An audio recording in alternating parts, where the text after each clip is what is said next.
दोस्तों आज के इस वीडियो में हम लेकर आए हैं कक्षा 11वीं अर्धवार्षिक परीक्षा 2020-21 के लिए इतिहास का पेपर। तो चलिए एक एक करके सभी प्रश्नों को देख लेते हैं और क्या है इनका आंसर, एक एक करके सभी प्रश्न का आंसर देखते हुए चलते हैं। तो दोस्तों हमारे पास जो पहला प्रश्न है, चलिए देख लेते हैं। पहला प्रश्न जो है सही विकल्प चुनिए, यानी हमारा जो है पहला बहुविकल्पी प्रश्न है। सही विकल्प चुनिए। ऑप्शन हमारा जो पहला है, नियंडर स्थल मानव के अवशेष कहाँ पाए गए हैं। तो दोस्तों नियंडर स्थल मानव जो जो इनके अवशेष प्राप्त गए हैं वो जर्मनी में पाए गए हैं, यानी जर्मनी में नियंडर स्थल मानव के अवशेष पाए गए थे। और दूसरा जो है दोस्तों, लेखन कला का आविष्कार सर्वप्रथम किया गया। तो लेखन कला का आविष्कार जो दोस्तों सर्वप्रथम किया गया था वो मेसोपोटामिया में हुआ था। मेसोपोटामिया के सुमेर जो नामक स्थान था, सुमेर से लेखन कला का प्रारंभ हुआ है, मेसोपोटामिया। तो उसका सही जवाब हो जाएगा। तीसरा हमारे पास है, रोमन साम्राज्य की राजकीय भाषा थी। तो दोस्तों रोमन साम्राज्य की जो राजकीय भाषा थी वह थी लेटिन। तो लेटिन शब्द हो जाएगा रोमन साम्राज्य की राजकीय भाषा। तो हमारा ऑप्शन नंबर सी सही हो जाएगा। चलिए देखते हैं आगे अगला प्रश्न क्या है। अगला हमारे पास है दोस्तों, चौथा अब्बासी खलीफाओं की राजधानी थी। अब्बासी खलीफाओं की राजधानी जो थी दोस्तों थी बगदाद में, यानी हमारा ऑप्शन नंबर बी सही हो जाएगा। और उसके बाद पांचवा है दोस्तों, चंगेज खान का मूल नाम था। तो चंगेज खान का मूल नाम था तेमुजिन। तेमुजिन जो है दोस्तों हमारा ऑप्शन नंबर एक है, तो ऑप्शन नंबर एक सही हो जाएगा। चंगेज खान का मूल नाम था तेमुजिन। और चलिए देखते हैं अगला प्रश्न हमारे पास क्या है। अगला हमारा दूसरा है, रिक्त स्थानों की पूर्ति कीजिए। तो रिक्त स्थान की पूर्ति करना है। इसमें पहला दिया है, मानव के सर्वाधिक प्राचीन अवशेष डैश डैश डैश से प्राप्त हुए हैं। तो मानव के सबसे प्राचीन अवशेष कहाँ से प्राप्त हुए हैं। ऑप्शन में दिया है पूर्वी अफ्रीका और दूसरा है पूर्वी यूरोप। तो दोस्तों मानव के जो सबसे प्राचीन अवशेष हैं वह पूर्वी अफ्रीका से प्राप्त किए गए हैं, यानी कि हमारा ऑप्शन नंबर पहला इसमें भी सही हो जाएगा। और दूसरा है हमारा उरुक मारी नगरों का संबंध डैश डैश डैश सभ्यता से है, यानी कि हमको बताना है कि उरुक और मारी जो नगर हैं इनका संबंध किस सभ्यता से है। तो ये तीनों जो नगर हैं दोस्तों ये मेसोपोटामिया की सभ्यता से संबंधित हैं। तो हमारा जो ऑप्शन नंबर इसमें सेकंड दिया है मेसोपोटामिया सही हो जाएगा। और तीसरा है दोस्तों, पवित्र काबा डैश डैश डैश में स्थित है। तो पवित्र काबा जो है दोस्तों वो मदीना में स्थित है। तो हमारा मदीना सही हो जाएगा। काबा में दोस्तों क्या करते थे लोग, अपने पवित्र बूतों यानी पवित्र जो मूर्तियाँ होती थी उनके आराध्य की, वो पवित्र काबा में ले जाकर रखते थे।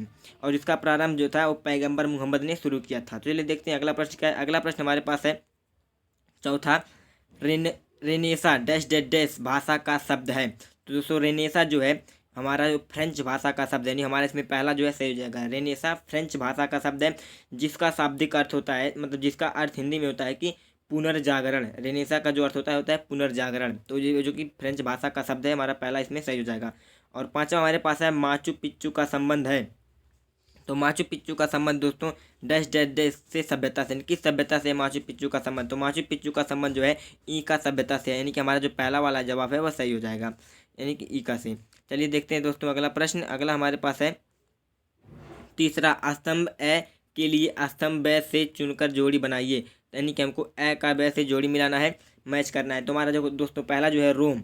तो रोम जो है दोस्तों रोम सीनेट पे चला जाएगा। जो सीनेट था पहले की, आज के समय का जो हमारा संसद है वह पहले के समय में उसका नाम सीनेट था।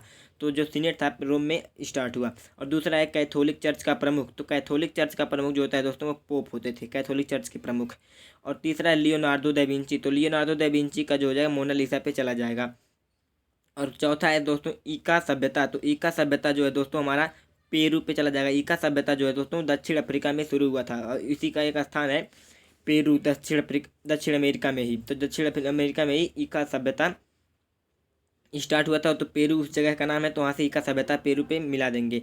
और पांचवा जो है औद्योगिक क्रांति। तो औद्योगिक क्रांति का दोस्तों जो है कपड़ा निर्माण। औद्योगिक क्रांति के समय कपड़ा का निर्माण बहुत तेजी से हो रहा था। और चलिए दोस्तों देखते हैं हम अगला प्रश्न क्या है। अगला प्रश्न हमारे पास है चौथा, एक शब्द या एक वाक्य में उत्तर दीजिए।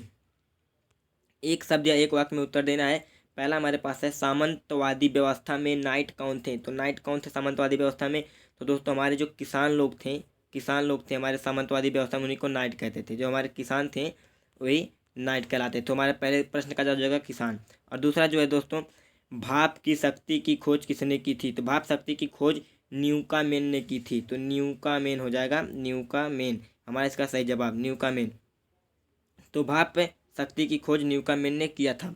और तीसरा हमारे पास है, ऑस्ट्रेलिया की खोज किसने की थी। तो ऑस्ट्रेलिया की खोज दोस्तों किसने, तो जेम्स कुक जो थे ऑस्ट्रेलिया की खोज किए थे। जेम्स और कुक, जेम्स कुक ये ऑस्ट्रेलिया की खोज किए थे, जेम्स कुक। और हमारा अगला प्रश्न है कैनबरा का क्या अर्थ होता है। तो कैनबरा जो है दोस्तों ऑस्ट्रेलिया की राजधानी है। ऑस्ट्रेलिया की राजधानी कैनबरा है। और कैनबरा का जो अर्थ होता है वो होता है मीटिंग प्लेस। कैनबरा का जो अर्थ होता है वह होता है meeting place. Meeting place Canberra का अर्थ होता है। तो इसका जवाब हो जाएगा कैनबरा का अर्थ होता है मीटिंग प्लेस। चलिए दोस्तों देख लेते हैं हमारा अगला प्रश्न जो है। अगला प्रश्न 5वां है हमारा, पहला अफीम युद्ध कहाँ हुआ था, युद्ध कब हुआ था। तो दोस्तों पहला अफीम युद्ध जो हुआ था वह 1839 से लेकर के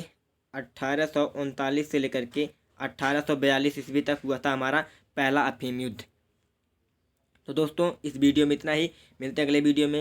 यदि वीडियो अच्छी लगी हो तो चैनल को सब्सक्राइब कर लीजिए, वीडियो को लाइक कर लीजिए और वीडियो देखने के लिए बहुत बहुत धन्यवाद।